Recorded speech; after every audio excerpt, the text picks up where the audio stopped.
کو اگر 100 دفعہ کوئی شخص پڑھ لے اچھا لا حول ولا قوت الا باللہ، صحیح صحیح لیکن پڑھنا کیسے ہے؟ پڑھنا اس طرح نہیں ہے کہ آپ بس پڑھتے جائیں. یہ ہے کیا لا حول ولا قوت الا باللہ؟ اصل میں کیا ہے؟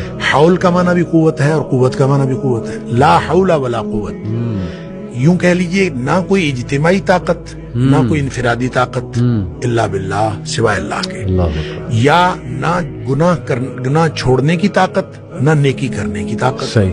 الا باللہ. یعنی یا تو ایک کو پازیٹیو بنا لے، ایک کو نیگیٹو بنا لے، یا ایک کو اجتماعی ایک کو انفرادی. صحیح. اب اللہ کے سامنے اس کو اپنا مسئلہ سمجھ کے نا، اپنا جو بھی مسئلہ ہے وہ سوچے صحیح. اور سوچ کے اپنے اللہ کے سپرد کر دے. یا اللہ میری تو کوئی طاقت نہیں، نہ انفرادی نہ اجتماعی، الا باللہ. ہاں تو عطا فرمائے طاقت تو ہو سکتی ہے. یوں میں اس کو کہتا ہوں یہ بے بسی کا کلمہ ہے. بے بس آدمی اپنے اللہ کے سامنے بے بسی کا اظہار کرے اس کلمے کے ذریعے. صحیح صحیح.